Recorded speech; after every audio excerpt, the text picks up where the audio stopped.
Hi, I'm Peter Adamson, and you're listening to the History of Philosophy podcast, brought to you with the support of the Philosophy Department at King's College London and the LMU in Munich, online at historyofphilosophy.net. Today's episode, People of the South, Byzantium and Islam. If you're looking for an argument, I have two places to suggest you go. First, any room containing an analytic philosopher. Analytic philosophers love arguing so much that, not content with arguing for a living, they go out for drinks with one another after work to argue in their free time, and then go home where they get into arguments with their loved ones about whether they are too argumentative. Second, if you can find a way to get there, the medieval Near East. Starting in late antiquity, the goddess of history devoted all of her efforts to producing the ideal conditions for disagreement.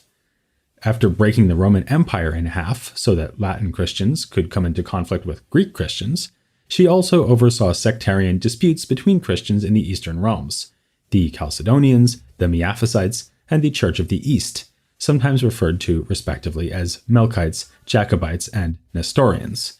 But she was just getting warmed up. The rise of Islam cut the size of the Byzantine Empire in half as Syria and Egypt were lost, and gave Christians a whole new set of opponents. That rivalry was often pursued in the good old-fashioned way, namely hideous violence. The history of Byzantium is in no small part the history of warfare with Muslim powers, the Umayyad and Abbasid caliphates, the Fatimids, the Seljuks, then finally, and fatally, the Ottomans. In many periods, annual raids were a fact of life for anyone living in striking distance of the border. Emperors could secure legitimacy by defeating the Muslims on the field of battle, or lose it by being defeated. And the same was true on the other side. Caliphs and other Muslim rulers tested their armies against those of the Christians, and attempted numerous times to fulfill a promise supposedly made by the Prophet, "The first among my people who conquer the city of the Caesar, that is, Constantinople, will have his sins forgiven." Yet the relationship between the two faiths involved more than military conflict. To see this, we need look no further than the actions of these same emperors and caliphs. They wanted to be seen as religious leaders, not just as warlords. On the back foot after the Arab invasions, Byzantine emperors presented themselves as being victorious in faith, if not in war, as leaders of a process of reform and renewal that would win back God's favor. Throughout the history of the empire, emperors also sought to overawe and humble Muslim visitors with the glory of their court at Constantinople, and they sent emissaries who could display the best that Greek scholarship had to offer. We saw that in the middle of the 9th century, Photius was chosen for just such a diplomatic mission. A somewhat earlier example was John the Grammarian, a scholar dispatched to Baghdad in 829. Emperors were also known to send documents instructing their opposite numbers in the errors of Islam. We have a letter supposedly written by the iconoclast Emperor Leo III to the reigning caliph, one of the earliest Christian refutations of Islam. The correspondence went both ways. In the 9th century, the famed Abbasid caliph Harun al-Rashid had a letter sent to Constantinople penned by a scholar named Muhammad ibn al-Layth. It explains the superiority of Islam to Christianity and then suggests that the emperor either come to his senses and convert, or agreed to pay the tax owed by Christians to their Muslim overlords. Many, if not most, religious refutations, though, were not aimed at members of the rival faith. Instead, they were, almost literally, preaching to the choir. In the middle of the 9th century, Nicetas of Byzantium wrote an attack on the Quran, condemning it as untruthful, inconsistent, and idolatrous. Far from being a true revelation, founding a new religion devoted to the one God, this book leads to the worship of the devil. Nicetas' goal was obviously to strengthen the confidence of his co-religionists, not to win over potential converts, even if the treatise is remarkable for showing some knowledge of the Quran, which was at least partially known to him in Greek translation. Other diatribes against Islam include one written by a 14th century emperor, John VI Cantacuzenios, and several pages from Eustratius's commentary on Aristotle's Ethics. This rare allusion to Islam in a strictly philosophical work is no more polite than what we find in Nicetas. It describes Muhammad, without naming him, as a false prophet who engaged in adultery. Eustratius depicts Muslims in general as hedonists, who are under the impression that it is good to give full rein to the base functions of the body, rather than giving primacy to reason. The polemic draws on the pagan Proclus, giving us another glimpse at the fad for Neoplatonism we discussed last time. Evidently, Eustratius thought far more highly of Proclus than of the prophet of Islam, whom he compares to the notoriously debauched Persian king Sardanapalus. Of course, it was easy to be rude about Islam when you were sitting safely in Constantinople. Encounters between Christian and Muslim scholars in the Islamic world tended to be more polite. Most of the surviving works of interreligious disputation actually come from there, not from the Byzantine Empire. This stands to reason, because of the large Christian population in places like Syria and Egypt. The Arab conquests occurred with breathtaking speed, but the spread of Islam was a much slower process. In part, this is because the Muslim rulers had a concrete disincentive to promote conversion. All non-Muslims were made to pay a special tax, the jizya, a policy already mentioned in the Quran. So, as more people converted, tax revenues would decrease. Furthermore, the Quran instructed, "Let there be no compulsion in religion," and commanded Muslims to be courteous when disputing with the so-called people of the book, that is, groups like Jews and Christians who were in possession of their own revelatory texts. The Old Testament prophets are recognized in Islam, and Jesus is also held to be a genuine prophet. Verses in the Quran do, however, deny that Christ was the Son of God, critically remarking that the Christians exaggerate in their religion. The revelation also rejects the fundamental Christian belief that God is a Trinity, insisting that God is one. So we see that the goddess of history, for all her mischief, is capable of subtlety. Christians living in Muslim territory were free to pursue their religion, even if they suffered from that extra tax and certain other measures, for instance, the requirement to wear distinctive clothes. Christians could pursue philosophy and the sciences too. As we know, it was Christian scholars living under Islam who translated the works of Aristotle and other philosophers into Arabic. None of those translators was more highly placed than Timothy I, an East Syrian patriarch who died in 823. At the behest of the Muslim Caliph al-Mahdi, Timothy translated Aristotle's Topics, a handbook of dialectic. It's been speculated that this was chosen as an early text to render into Arabic precisely because of its usefulness in interreligious debate. Al-Mahdi evidently had a personal interest in such debate. He personally challenged Timothy to defend the cogency of Christianity at the royal court. We have a record of the debate between the two men, written by Timothy in Syriac and also extant in Arabic translation. It was probably written to give other Christians guidance, showing them how one should answer the frequently asked questions of Muslim opponents. Yet it is far less rude about the Islamic point of view than what we just found in authors from the Greek-speaking realm like Nicetas and Eustratius. The Caliph is shown to be an acute and clever opponent, and Timothy does not denigrate Islam. Of course, it would have been foolish of him to do so, given the setting. In this respect, and in the issues covered, Timothy's accounts sets the tone for later works of disputation. Much attention is paid to the cogency of the Trinitarian teaching, with Timothy offering several analogies that reappear in other Christian texts. God the Father gives rise to the Son like the sun emanating its rays, or like the soul giving forth speech. Al-Mahdi challenges this by pointing out that speech disappears as it is uttered, whereas the divine Son is meant to be eternal. But Timothy points out that the meaning of a speech remains in the soul of the one who is speaking. This is one of many passages in the disputation that touch on philosophical issues, in this case, philosophy of language. Another example comes when Al-Mahdi demands to know whether God willed the crucifixion to happen or willed the sins of Adam and of the fallen angel Satan. Here, we have a particularly challenging instance of the problem of evil. The Caliph is asking whether God does not merely allow evils to occur, but actually wants them to happen, so that his divine plan may be fulfilled. To this, Timothy replies that evils are freely committed, but God uses them to good ends, as the Caliph himself might take advantage of a burnt-down house to build something new. Yet Timothy admits the limitations of his or any human's ability to explain Christian doctrine fully. God is ultimately unknowable, and the metaphors he uses to explain such things as the Trinity remain just that, metaphors. Timothy's response to Islam is very different from what we found in John of Damascus, who lived only a couple of generations earlier. Where John presented Islam as one of many heresies, an unacceptable divergence from Christian belief, Timothy sees it more as a misstep on the road from Judaism to Christianity.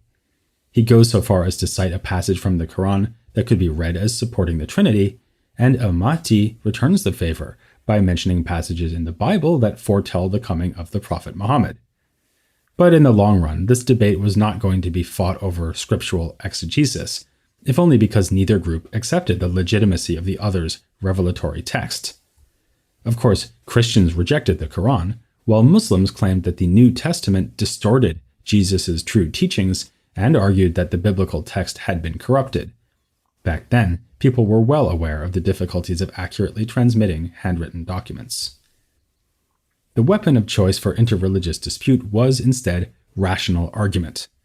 Muslims were confident that they could show Christianity to be incoherent, given its commitment to a God who is both one and three, both divine and human.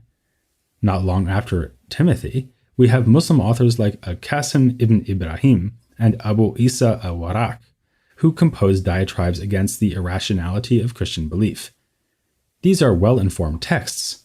They mention those Christian metaphors for the Trinity, like comparing God to the Son, are able to quote from the Gospels, and display an understanding of the differences between the various Christian sects. A favorite Muslim argument is that there is no way to describe God as a Trinity without running into self-contradiction. The Son would have to be both created and uncreated, and God would have to be both one and many. This provides us with a context for understanding the emphasis on God's unity found in the contemporaneous philosopher Al-Kindi, who actually wrote a short treatise against the Trinity in much the same spirit, explicitly deploying the tools of Aristotelian logic. The treatise provoked a counter-refutation from Yahya ibn Adi, who was a leading member of the so-called Baghdad school of Christian Aristotelian philosophers in the 10th century. We covered this group back in episode 128 of the podcast. They represent an early peak for philosophical activity among Christians in the Islamic world, and provide us with a reminder that serious interest in philosophy was compatible with serious interest in theology. The last member of the Baghdad school, Ibn Tayyib, devoted himself to both Aristotle and his own faith, writing logical commentaries and a massive commentary on the Bible. As for Ibn Adi, he wrote not only that response to Al-Kindi, but several more treatises in defense of the Trinity. You may also remember that the Christian founder of the school, Abu Bishr Mata, was humiliated in a public debate with a Muslim linguist who argued for the superiority of Arabic grammar to Greek logic. This was, among other things, a proxy debate, interreligious disputation transposed to the context of an argument about language, as is clear from the fact that the grammarian mocks Abu Bishr for his belief in the Trinity. Which brings us to the question, what is the difference between medieval Christians and myotonic or fainting goats? I highly recommend looking them up online. Answer, the Christians were not going to take this aggression lying down. The tradition of apologetic writing, inaugurated by Patriarch Timothy, would continue throughout the classical period of Islam and beyond.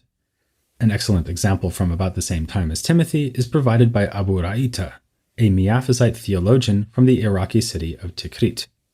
He proposes to defend his own religion on rational grounds, presupposing that his opponents, the Muslims, whom he calls the people of the South, ought to be reasonable enough to accept valid demonstrations. To explain the Trinity, he offers analogies like those given by Timothy, while also admitting that such analogies can never be really adequate. The unity of the persons is like the mingled light of three lamps. He also deploys the tools of Greek logic, suggesting that the one God relates to the three persons as a species relates to its individuals. Three fainting goats will, despite sharing a species, differ in specifying characteristics, like the pattern on their fur or how loud an alarming sound needs to be before they topple over and pass out. Like I say, look them up online. In much the same way, the persons are distinguished by properties, yet agree in being divine. The species functions here as the substance, a line of thought we already found in John of Damascus. Usually, Christian philosophy in the medieval Middle East is reduced to the sort of figure I've discussed so far, translators and the members of the Baghdad school. But this is to forget two remarkable cultural developments that occurred somewhat later. First, a blossoming of scholarship in the city of Antioch. It temporarily fell under Byzantine control beginning in the year 969, creating the conditions for a further transmission of knowledge across linguistic barriers. Works were translated from Greek into Arabic, Georgian, and Armenian, and the productions of Antioch were later used by Coptic Christians in Egypt and rendered into Ethiopic. One figure worth mentioning here is Abdallah ibn al-Fadl al-Antaki. Alongside his works as a translator, al-Antaki wrote another defense of the Trinity, echoing the way that Abu Ra'ita used Aristotelian logic.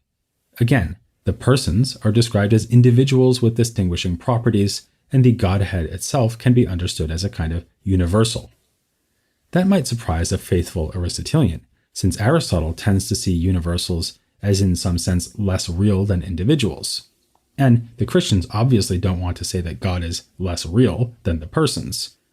Al-Antaki is presumably following a more Platonist line of thought, according to which universals are indeed fully real, more genuine cases of being than their individual participants. A second cultural development unfolds from the 11th to the 14th centuries or so. It has been called the Syriac Renaissance.